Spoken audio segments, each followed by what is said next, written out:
নমস্কার। ওম নমঃ ভগবতে বাসুদেবায়।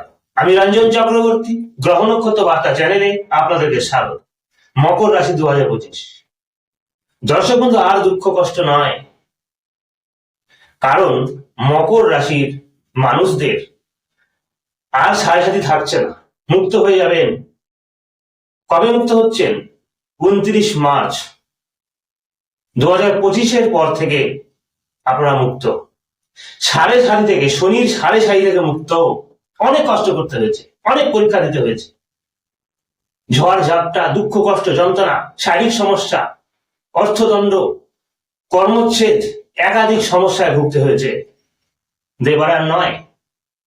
29 মার্চের পর আপনাদের সুদিন আসছে। শনিদেব আর পরীক্ষা করবে না। শনিদেব মীন রাশিতে প্রবেশ করছে 29 মার্চ 2025।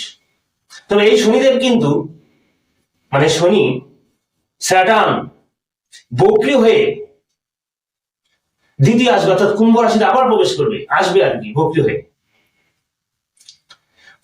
বক্রী হয়ে শনিদেব কুম্ভ রাশিতে আসবে,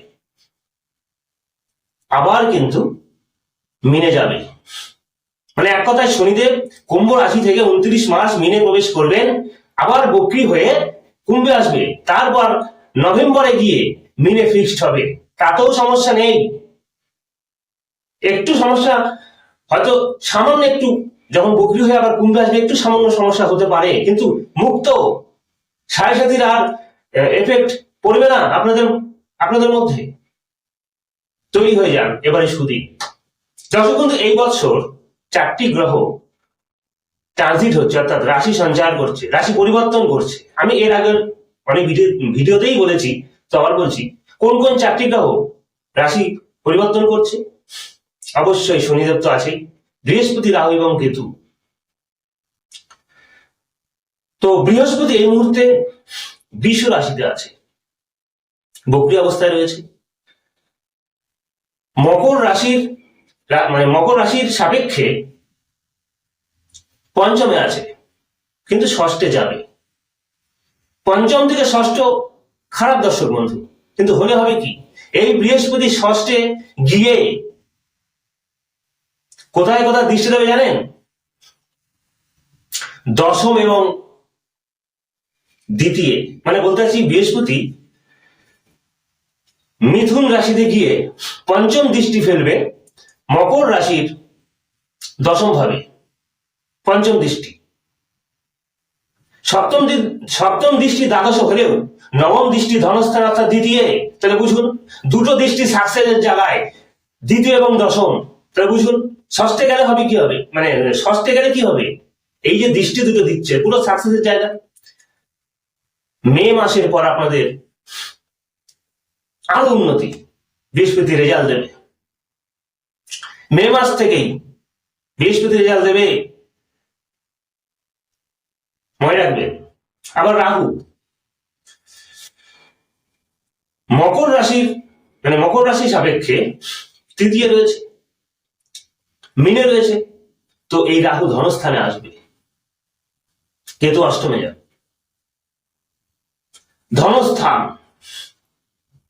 ধনস্থানে রাহু এসে যেরকম আর্থিক উন্নতি করবে, ডেভেলপ করবে, সেরকম কিন্তু সমস্যায়ও ফেলতে পারে। ভয় পাবেন না, একটু ফেলতে পারে। তো আমি মোটামুটি বললাম, এবার আমি আরো বিস্তারিত আলোচনা করি। শরীর স্বাস্থ্য ভালো যাবে 29 মার্চ 2025-এর পর থেকে। শরীর স্বাস্থ্য যথেষ্ট ভালো যাবে। এখনো কষ্ট করছেন, অনেকে ভুগছেন, বিভিন্ন একাধিক সমস্যা ছিল, পেটের সমস্যা, গিটে ব্যথা, হাড়ে ব্যথা, অনেকের হাড় ভেঙে গেছে, অনেক কষ্ট, দুঃখ কষ্ট, যন্ত্রণা, শারীরিক সমস্যা ছিল, এবার আর নয়। হ্যাঁ দর্শক বন্ধু, এবার সেভিংস করতে পারবেন, আর্থিক উন্নতি আর কর্মে ডেভেলপমেন্ট।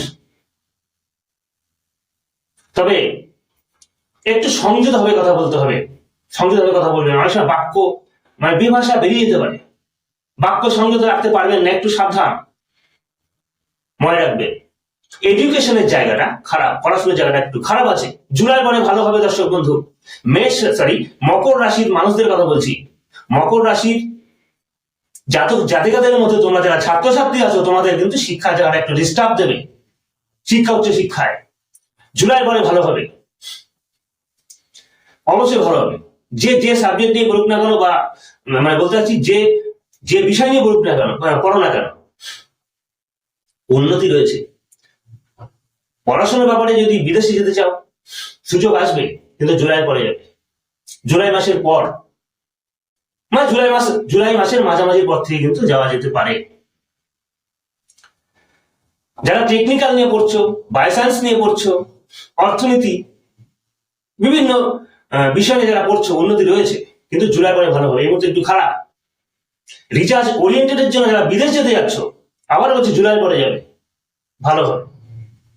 মায়ের স্বাস্থ্যের অবনতি হতে পারে। মকর রাশির মানুষদের কথা বলছি, তোমাদের মায়ের স্বাস্থ্যহানি হতে পারে, স্বাস্থ্যের অবনতি হতে পারে, খেয়াল রাখতে হবে। হঠাৎ করে অসুস্থ হয়ে যেতে পারে, একটু উইকনেস মনোভাব লাগবে তার। গৃহগত কোন্দল, গৃহ অশান্তি, পরিবারের মধ্যে অশান্তি, একই ব্যাপার। সামাজিক অর্থাৎ প্রতিবেশীর সাথে বিবাদ, মামলা মোকদ্দমা পর্যন্ত হতে পারে, একটু দেখতে হবে। এবারে বলতে যাচ্ছি দাম্পত্য। মকর রাশির মানুষের মধ্যে, মানে বলতে চাচ্ছি মকর রাশির মানুষের দাম্পত্যর জায়গাটা ভালো নয়, জুলাই মাস পর্যন্ত ভালো থাকবে না। মঙ্গল এখন, দর্শক আপনারা জানেন মঙ্গল এখন, তবে এই মুহূর্তে বক্রী হয়ে মিথুন রাশিতে গেছে, কিন্তু আবার কর্কটে আসবে। অর্থাৎ কর্কট রাশিতে মঙ্গল নিচস্থ। জুলাই মাস 7 জুলাই পর্যন্ত থাকবে। এই 7 জুলাই মাস, মানে জুলাই মাসের 7 তারিখ পর্যন্ত, জুলাই মাসের 7 তারিখ পর্যন্ত মঙ্গল নিচস্থ অবস্থায় কর্কটে থাকবে। তারপর সিংহে আসবে। সিংহে আসলে বেটার হবে। তো দাম্পত্যের যারা অশুভ, স্বামী স্ত্রীর মধ্যে আন্ডারস্ট্যান্ড ভালো থাকবে না, অশান্তি, পরিবারের মধ্যেও বাক্য বিনিময়, বিভিন্ন সমস্যা হতে পারে। এ থেকে মামলা মোকদ্দমা হতে পারে, ল অরিয়েন্টেড সমস্যা পড়ে যেতে পারেন। তাহলে কতটা সাবধান থাকতে হবে। ব্যবসার একটু সমস্যা আসতে পারে, মনে রাখতে হবে। তাহলে মকর রাশির মানুষদের এই মুহূর্তে 29 মার্চের পর অবশ্যই আর্থিক উন্নতি, কর্মে ডেভেলপমেন্ট তো আছেই, কিন্তু সাংসারিক জীবন একটু সমস্যা, মানে বৈবাহিক জীবন খারাপ। দাম্পত্য জায়গাটা খারাপ, দাম্পত্য কলহ দেখা যেতে পারে। আবার বলছি, এ থেকে মামলা পর্যন্ত হতে পারে, ডিভোর্সের পরিস্থিতি হতে পারে। সাবধান, খুব সাবধান থাকতে হবে। বাক্য বিনিময়ের মাধ্যমে জড়াবেন না। তাছাড়া আরো একটা কথা বলি, মঙ্গল নিচস্থ রয়েছে। মকর রাশির মানুষ যারা আপনারা আছেন, খুব সাবধানে চলাফেরা করবেন। অ্যাক্সিডেন্ট, দুর্ঘটনার যোগ রয়েছে। নিচস্থ মঙ্গল, বুঝতে পারছেন তো? এমনিতেই 2025 সালটা মঙ্গল পরিচালনা করছে সংখ্যাতত্ত্ব মতে, তো সবাইকে সাবধান থাকতে হবে। মকর রাশি তো আপনারা, মকর রাশির মানুষ আপনারা তো আছেনই।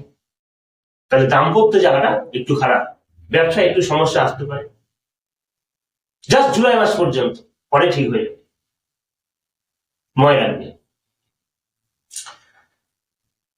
যারা ব্যবসার সাথে যুক্ত আছেন, ব্যবসা জায়গাটা ভালো, তবে কোন কোন ব্যবসায় বিশেষ উন্নতি রয়েছে সেটি বলি। যাদের ইন্ডাস্ট্রিয়াল ব্যবসা, শিল্পের ব্যবসা, কারখানা আছে, কালো দ্রব্যের ব্যবসা, হার্ডওয়্যারের ব্যবসা যথেষ্ট ভালো। যাদের পেট্রোলিয়ামের ব্যবসা আছে, দাহ্য পদার্থের ব্যবসা, খনিজ দ্রব্যের ব্যবসা, ইলেকট্রিক পার্টসের ব্যবসা, বা যারা ওয়্যারিং করেন, ইলেকট্রিক ওয়্যারিং করেন, যথেষ্ট ভালো সময়। খাদ্যদ্রব্যের ব্যবসা, মেডিসিনের ব্যবসা যথেষ্ট ভালো রয়েছে। এই ব্যবসাগুলো কিন্তু ভালো রয়েছে, মন দিয়ে ব্যবসা করুন। কিন্তু এই মুহূর্তে একটু সমস্যা আসলেও যথেষ্ট ভালো বৎসর। আমি ঘুরিয়ে বলছি না দর্শক বন্ধু, আমি মিথ্যা প্রতিশ্রুতিও দিচ্ছি না, যথেষ্ট ভালো। সারি থেকে মুক্ত তো, কিন্তু একটু সমস্যা আসতে পারে। কেন বলছি ব্যবসার কথাটা, কেন বলছি? কারণ ওই সপ্তম স্থানে জুলাই মাস পর্যন্ত মঙ্গল নিচস্থ অবস্থায় থাকবে। তাহলে সপ্তম ঘটিত, মানে সপ্তম ভাব থেকে যা যা বিচার হয়, ওই ক্যাটাগরির মধ্যে মানে যেগুলো আছে আর কি, ওই ক্যাটাগরির কিছু সমস্যা হবে। বসের সাথে ঝামেলা, কলিগের সাথে ঝামেলা হতে পারে, মানুষের চোখে একটু খারাপ হয়ে যেতে পারে, কিন্তু আর্থিক উন্নতি হবে। একটু সমস্যা দেখেন, কোনো মানে সব দিকে কিন্তু ভালো যায় না। পরীক্ষা আপনাদের আর দিতে হবে না, অবশ্যই সেভিংস করতে পারবেন, আর্থিক উন্নতি রয়েছে, কিন্তু একটু পরীক্ষা দিতে হবে। মঙ্গল যতদিন এই ধরনের ব্যাপারগুলো ভোগাবে, বিশেষ করে দাম্পত্য, ব্যবসা, এরকম ব্যাপার, মানে এইসব বিষয় নিয়ে একটু কষ্ট করতে হবে, একটু ভোগাবে, পরীক্ষা নেবে মঙ্গল। সিংহ রাশিতে মঙ্গল আসলেই আপনাদের কোনো সমস্যা হবে না। নতুন কর্মের যোগাযোগ রয়েছে, একাধিক কর্মযোগ, চাকরির উন্নতি, প্রমোশন বৃদ্ধি, স্যালারি বৃদ্ধি, সম্মান বৃদ্ধি, বা যারা এখনো চাকরি পাননি মে মাসের পর পাবে, অ্যাপ্লাই করে বসে আছেন চাকরি পাননি, খুব শীঘ্রই কিন্তু সুখবর আসতে চলেছে। বিবাহের যোগ রয়েছে, অবশ্যই বিবাহের যোগ রয়েছে, চেষ্টা করতে। লটারি প্রাপ্তির যোগ রয়েছে দর্শক বন্ধু, তবে হ্যাঁ খুব সাবধান, আর্থিক প্রতারণাও হতে পারে, খুব সাবধানে লটারি কাটবেন। লটারিটা আলাদা, ওটা আসবে, কিন্তু মনে রাখবেন আপনারই কারণে আর্থিক প্রতারণা হতে পারে, কোনো টোপে পড়বেন না। জুলাই মাস পর্যন্ত ফাইন্যান্স বা ইনভেস্ট করবেন না, পরে করবেন। আরো একটা কথা বলি, যারা ট্রান্সপোর্টে ব্যবসা করছেন উন্নতি রয়েছে, যারা শেয়ার মার্কেটে ব্যবসা করছে উন্নতি রয়েছে। খালি ইনভেস্ট আর ফাইন্যান্সটা জুলাই মাস পর্যন্ত করবেন, একটু থেমে থাকুন, একটু বিরত, পরে করবেন। ধনস্থানে রাহু প্রবেশ করছে, অর্থ টেনে নিয়ে যাবে, যে অর্থ যেরকম আসবে আবার টেনে নিয়ে যাবে, কোনো প্রলোভনে পা দেবেন না। ফান্ডে যখন ইনভেস্ট করবেন কোনো, সাবধান, বুঝে শুনে, সরকারি পেপারস দেখে তবেই করবেন, যদিও করেন বুঝে শুনে। অনেকে ইনভেস্ট করতে চান, সবসময় লোকে চায় সে মানে নতুন জমি হোক, ফ্ল্যাট হোক, বাড়ি হোক বা গাড়ি হোক, ইনভেস্ট করতে চান, এর মধ্যে করবেন না, একটু মেনে চলুন না। তো অবশ্যই কিন্তু ভালো হবে একটু মেনে চলতে। তাহলে আমি বোঝাতে পারলাম, আশা করি আপনারা বুঝেছেন এই ব্যাপার। যথেষ্ট ভালো বৎসর তো বটেই, মানে শনির সাইজ থেকে মুক্ত হতে চলেছেন, জাস্ট একটু সময়ের অপেক্ষা। দর্শক বন্ধু, একটুখানি সমস্যা রয়েছে, মঙ্গল একটু সমস্যা ফেলবে জুলাই মাস পর্যন্ত, 7 জুলাই পর থেকে বেটার।